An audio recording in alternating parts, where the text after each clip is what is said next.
Hello students, north Bengal ইউনিভার্সিটির আন্ডারে আমার যে সকল ভাই বোনরা বর্তমানে সেকেন্ড সেমিস্টারে পড়ছো এবং যাদের মেজর বাংলা রয়েছে, মেজর বাংলা পেপার 3 যাদের রয়েছে তাদের জন্য আজকের ভিডিওটি।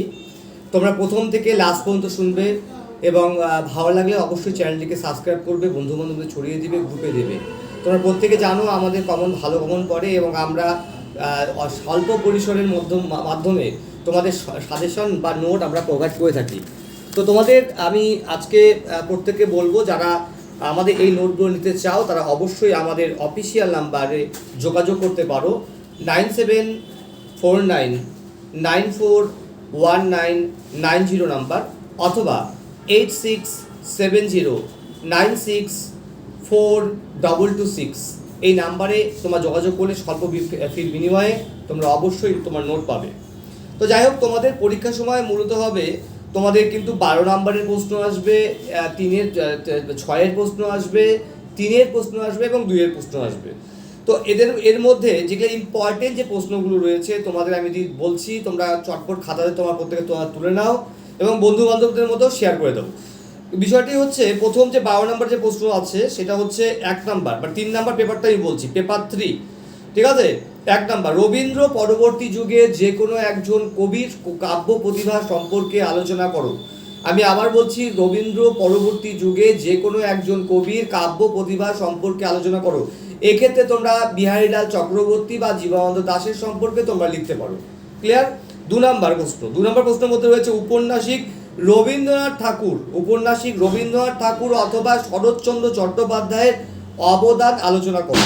ঠিক আছে, শরৎচন্দ্র চট্টোপাধ্যায়ের অবদান আলোচনা করো। 3 নম্বর প্রশ্ন, বাংলা গদ্যের বিকাশে ফোর্ট উইলিয়াম কলেজের অবদান আলোচনা করো। খুব ভালো করে পড়তে হবে।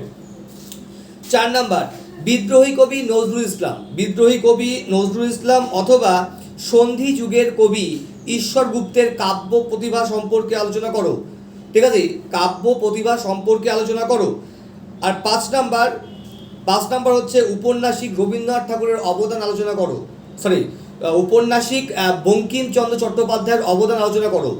ঠিক আছে, এবার তোমাদের আমি 6-এর প্রশ্ন বলছি। 6-এর প্রশ্নের মধ্যে তোমাদের আমি 6-এর প্রশ্নগুলো বলছি।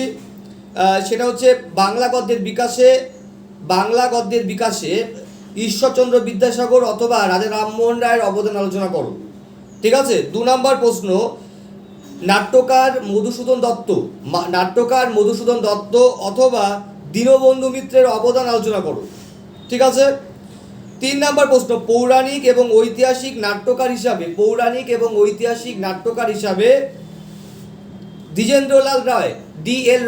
দ্বিজেন্দ্রলাল রায়ের অবদান আলোচনা করো। ঠিক আছে। 5 নম্বর, নারায়ণ গঙ্গোপাধ্যায় বা স্বর্ণকুমারী দেবীর অবদান আলোচনা করো।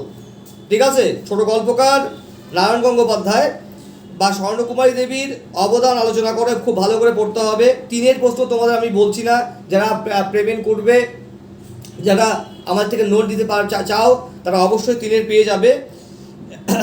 2-এর প্রশ্ন আমি কয়েকটা জাস্ট বলে দিচ্ছি, যেমন ত্রয়ী বন্দ্যোপাধ্যায় বলতে কি বলছো?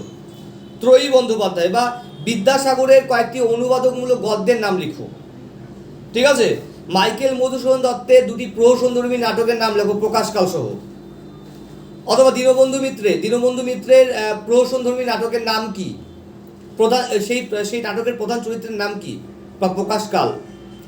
অথবা মনে করো মাইকেল মধুসূদন দত্তের মেঘনাদ বধ কাব্য যে রয়েছে, তা বলতে পারে মেঘনাদ বধ কাব্যটি কার লেখা, এটি কোন ছন্দে প্রকাশিত হয়।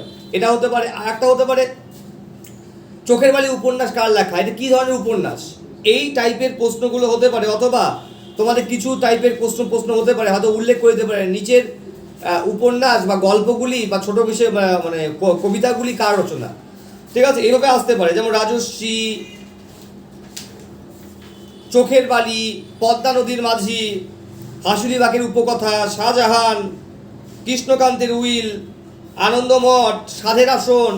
এই যে পার্টগুলো কে রচনা করেছেন, এই পার্টগুলো কিন্তু আসে পরীক্ষা ঘুরে ফিরে আসে, দেখবা বিগত সাল আজকে না। ঠিক আছে, যখন আমরা পড়াশোনা করতাম সেই সাল থেকেই এই সাবজেক্টগুলো, সাহিত্যগুলো পাঠ, যেহেতু সাহিত্যের পাঠ আসতো। ঠিক আছে, এখনও আমার দেখছি প্রতিবার যখন পরীক্ষা হয় এইভাবেই কিন্তু ঘুরে ফিরে আসে। তো যাই হোক, ভালো লাগলে অবশ্যই চ্যানেলটিকে সাবস্ক্রাইব করবে, বন্ধু বান্ধবদের মধ্যে শেয়ার করবে। আর ভিডিওটি শোনার জন্য প্রত্যেককে ধন্যবাদ।